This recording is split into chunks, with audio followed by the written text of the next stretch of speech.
곧 내가 기도를 시작할 즈음에 명령이 내렸으므로 이제 내게 알리러 왔느니라. 너는 크게 은총을 입은 자라. 그런즉 너는 이 일을 생각하고 그 환상을 깨달을지니라. 내 백성과 내 거룩한 성을 위하여 이른 이래를 기한으로 정하였나니 허물이 그치며 죄가 끝나며 죄악이 용서되며 영원한 의가 드러나며 환상과 예언이 응하며 또 지극히 거룩한 이가 기름 부음을 받으리라. 그러므로 너는 깨달아 알지니라. 예루살렘을 중건하라는 영이 날 때부터 기름 부음을 받은 자 곧 왕이 일어나기까지 7이레와 62이레가 지날 것이요 그 곤란한 동안에 성이 중건되어 광장과 거리가 세워질 것이며 62이레 후에 기름 부음을 받은 자가 끊어져 없어질 것이며 장차 한 왕의 백성이 와서 그 성읍과 성소를 무너뜨리려니와 그의 마지막은 홍수에 휩쓸림 같을 것이며 또 끝까지 전쟁이 있으리니 황폐할 것이 작정되었느니라. 그가 장차 많은 사람들과 더불어 한 이레 동안의 언약을 굳게 맺고 그가 그 이레의 절반에 제사와 예물을 금지할 것이며 또 포악하여 가증한 것이 날개를 의지하여 설 것이며 또 이미 정한 종말까지 진노가 황폐하게 하는 자에게 쏟아지리라 하였느니라.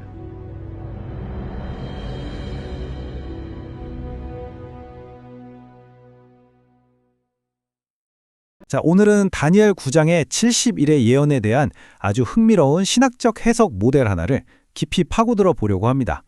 이 모델의 핵심 주장은 이거예요. 다니엘의 70일의 예언이 과거에 한 번 일어나고 끝난 사건이 아니라는 거죠. 역사를 관통하면서 계속 반복적으로 성취되는 패턴이라는 겁니다. 이걸 바로 이중 예언적 관점이라고 부릅니다. 그래서 오늘은 먼저 이 새로운 해석의 틀을 살펴보고 그 핵심인 이중 예언적 관점이 뭔지 알아볼 겁니다. 그리고 나서 적그리스도 모형론, 종말론적 성취를 거쳐서 이 관점으로 다니엘 9장을 다시 읽어볼 거고요. 마지막으로 이 모델이 어떤 학문적 의의를 갖는지 정리해 보겠습니다. 자, 그럼 첫 번째 주제부터 시작해 보죠. 이 모델이 어떤 기존의 해석을 바탕으로 또 그것을 넘어서서 새로운 주장을 펼치는지 그 출발점부터 짚어보겠습니다. 보통 전통적으로 다니엘 9장은 이렇게 해석되어 왔죠. 예언의 첫 번째 성취는 구약시대에 있었다. 특히 기원전 2세기에 안티오쿠스 4세 에피파네스라는 인물이 성전을 더럽혔던 사건에서 그 절정을 이뤘다고 보는 거예요. 이 모델도 일단 이 역사적 해석을 인정하고 여기서부터 논의를 확장해 나갑니다. 자, 이제 정말 흥미로운 부분입니다. 이 전체 모델을 풀어내는 해석의 열쇠, 바로 그 핵심 원리를 들여다보겠습니다. 이중 예언적 관점이라는 게 뭐냐면요. 말 그대로 하나의 예언이 여러 시대에 걸쳐서 여러 층위로 성취될 수 있다는 원리입니다. 이걸 예언적 원근법이라고도 부르는데 예를 들면 이런 거죠. 하나의 예언 텍스트가 가까이 있는 사건, 예를 들어 그리스도의 초림을 가리키면서 동시에 저 멀리 있는 미래의 사건, 즉 재림까지도 함께 담아낼 수 있다는 겁니다. 그리고 이 주장은 그냥 나온 게 아닙니다. 저자는 이게 성경 자체에 이미 있는 해석 방식이라고 강조해요. 스가랴 9장이나 말라기 4장을 보세요. 하나의 예언이 예수님의 초림 때와 미래의 왕국, 또 엘리야와 세례 요한처럼 다층적으로 성취되는 예가 분명히 있다는 거죠. 그러니까 성경적으로 근거가 탄탄하다는 겁니다. 그렇다면 이 이중 예언적 관점을 가지고 뭘 할 수 있을까요?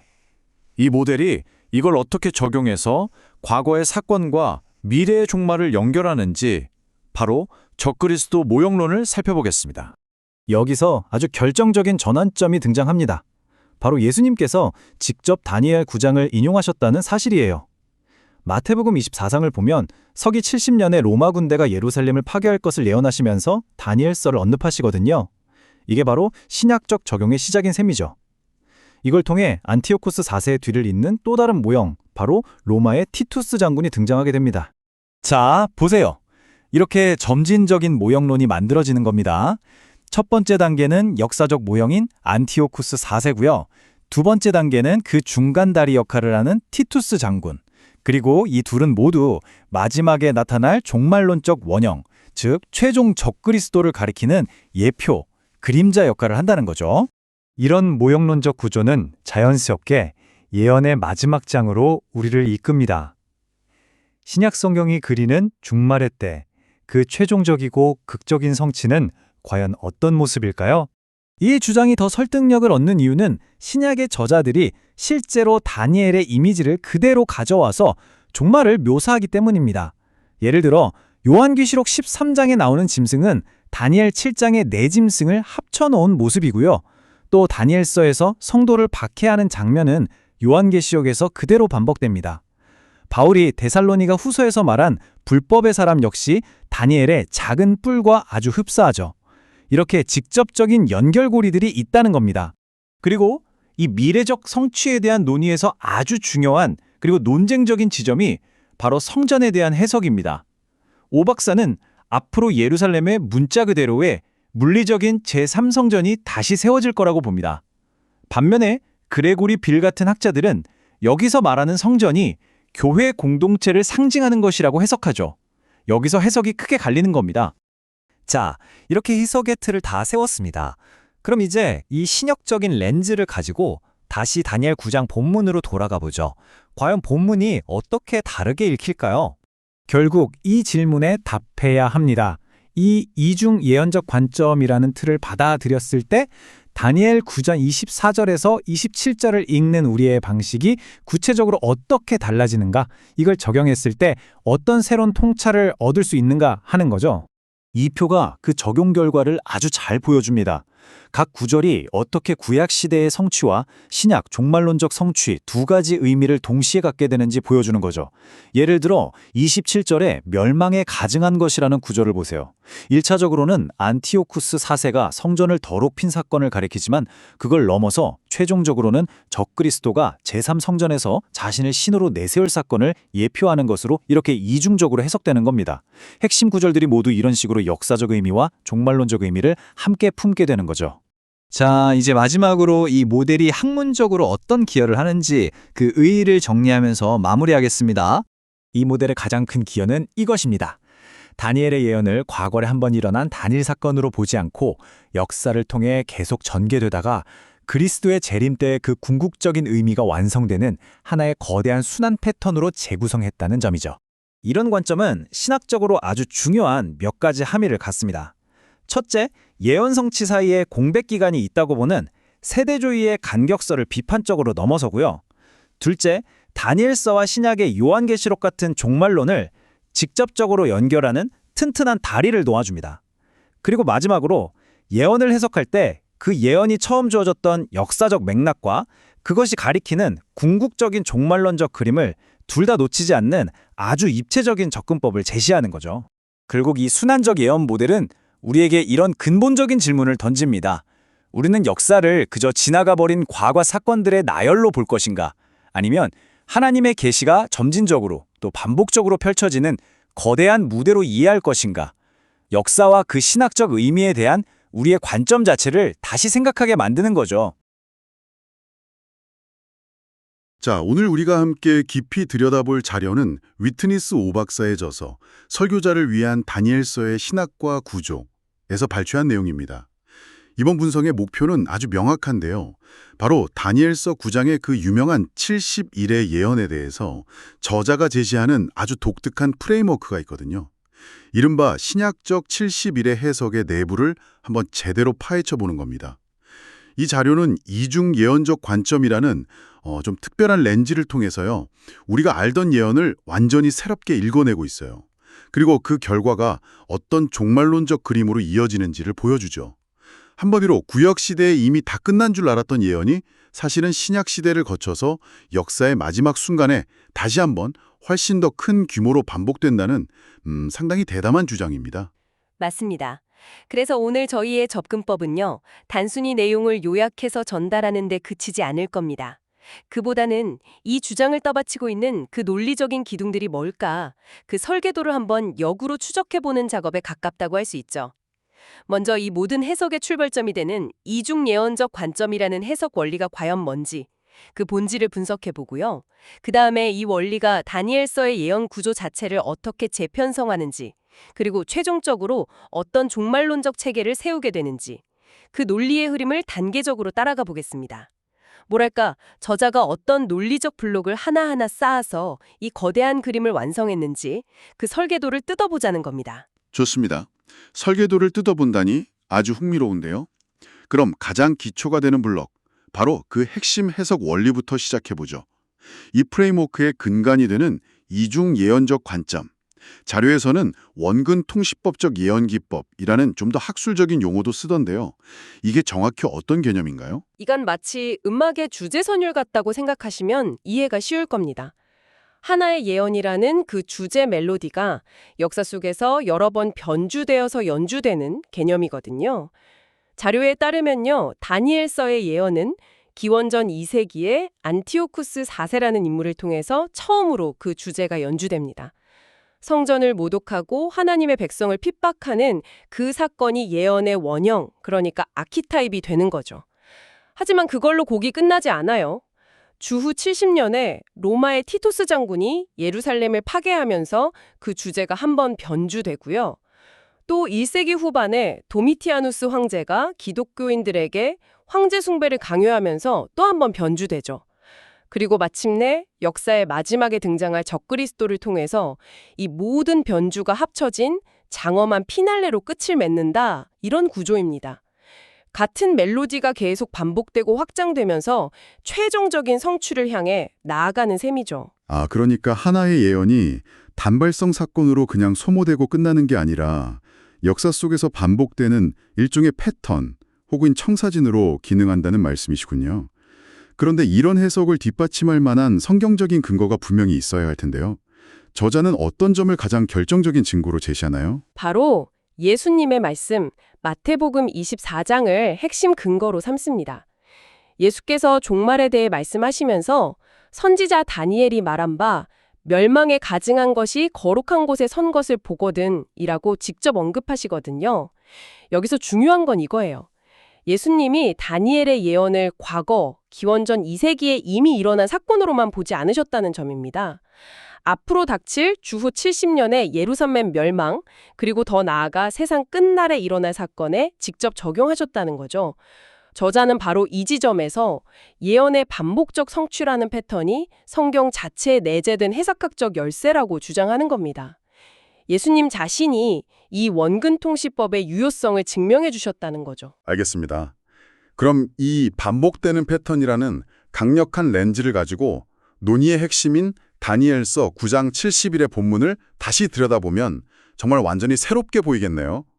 구체적으로 각 구절들이 어떻게 재해석되는 건가요? 네, 완전히 다른 그림이 펼쳐집니다. 예를 들어서 9장 24절에 지극히 거룩한 이가 기름 부음을 받으리라 하는 예언을 한번 보죠. 구약적 관점에서는 당연히 스룹바벨 성전의 완공과 봉헌을 의미했잖아요. 그런데 저자는 여기에 신약적 성취라는 레이어를 하나 더 얹습니다. 바로 성전의 실체이신 예수 그리스도의 성육신 사건이죠. 요한복음에서 예수가 성전된 자기 육체를 가리켜 말씀하시고 또 누가복음에서는 주의 성령이 내게 임하셨으니 이는 기름을 부으시고라고 선포하신 것을 근거로 삼아요. 그래서 예수가 바로 기름 부음 받은 살아있는 지성소로서 이 예언을 성취하셨다, 이렇게 해석하는 겁니다. 성전 건물이 아니라 예수님 자신에게서 예언이 성취되었다는 해석이군요. 그렇다면 그 다음 62일에와 마지막 한 일에 대한 해석은 어떻게 달라집니까? 특히 기름 부음 받은 자가 끊어져 없어질 것이라는 26절 말씀이 핵심일 텐데요. 바로 그 지점에서 이 해석의 파격성이 드러납니다. 우선 62일에는 전통적으로 예수님 초림 전까지의 기간으로 보지만 이 프레임워크에서는 이걸 확장해요. 그리스도의 초림부터 재림 직전까지의 전체 교회 시대로 그 의미를 확장하는 거죠. 사탄의 공격과 하나님의 보호가 공존하는 그런 영적 전투의 시대라는 겁니다. 그리고 이제 가장 논쟁적인 부분, 기름 부음 받은 자가 끊어지는 사건인데요. 전통적으로 이 구절은 의심의 여지 없이 그리스도의 십자가 죽음을 가리키는 것으로 해석되어 왔습니다. 잠시만요. 그걸 그리스도의 십자가가 아니라고 본다고요? 그러면 기독교 신학의 가장 핵심적인 사건을 비껴가는 해석이 될 텐데요. 저자는 대체 이 구절을 어떻게 해석하고 또 그걸 어떻게 정당화하나요? 이건 정말 파격적인데요. 네, 정말 파격적이죠. 그래서 이 해석이 논쟁적인 겁니다. 저자는 이렇게 주장합니다. 이 예언의 1차적 성취는 구역시대의 대제사장 오니아스 3세의 암살 사건이었다. 그리고 이 패턴의 최종적, 종말론적 성취는 그리스도의 십자가가 아니라 요한계시록 11장에 예고된 마지막 때의 두 증인의 순교 사건이라는 겁니다. 즉, 십자가 사건을 이 구절의 성취 목록에서 의도적으로 제외하고 그 자리에 재림 직전의 특정 사건을 가져다 놓는 거죠. 이건 매우 중요한 해석학적 전환을 시도하는 거고요. 저자는 이것이 다니엘서의 전체적인 종말론적 흐름과 더 일관성이 있다고 주장합니다. 와, 그렇군요. 그 지점에서 자연스럽게 세대주의 종말론의 핵심 이론인 간격설에 대한 비판으로 이어지는 것 같습니다. 이 간격설이라는 게 바로 그 유명한 예언의 시계가 멈췄다는 이론이죠. 69 이래에서 시계가 딱 멈추고 아주 긴 교회 시대라는 공백기, 즉 간격이 지난 후에야 마지막 한 이래를 위해 시계가 다시 똑딱이기 시작한다는 거예요. 정확합니다. 저자는 그 간격설을 정면으로 반박합니다. 69 이래와 마지막 한 이래 사이에 그런 긴 공백이 있다는 성경적 근거가 없다는 거예요. 두 기관은 자연스럽게 연속된다고 주장하죠. 그리고 이 예언의 시계는 멈춘 적이 없다는 관점이 우리를 아주 구체적이고 논쟁적인 다음 주제로 이끌어갑니다. 바로 제3성전 문제입니다. 모든 사건이 역사적으로 연속된다면 마지막 때의 사건들이 펼쳐질 무대 역시 추상적이거나 상징적인 공간이 아니라 구체적인 물리적 장소여야 한다는 결론에 이르게 되거든요. 와, 그러니까 물리적인 제3성전이라는 전제 하나를 받아들이는 순간 마치 영화 세트장이 지어지듯 종말의 무대와 등장인물이 한 번에 다 결정되어 버리는 거군요. 갑자기 모든 게 굉장히 구체적이 되네요. 그렇습니다. 그 지점이 이 프레모크의 핵심 동력입니다. 저자는 요한계시록 11장이나 데살로니가 후서 2장에 나오는 성전을 오늘날 많은 신학자들이 해석하듯 교회 공동체에 대한 상징이나 은유로 보지 않습니다. 그레고리 별과 같은 저명한 학자들의 상징적 해석에 명확히 반대하면서 미래 예루살렘에 재건될 실제 물리적인 건물로서의 제3성전이라고 단언합니다. 이 전제가 세워지는 순간 종말론 시나리오는 구체적인 지정학적 좌표를 갖게 되는 거죠.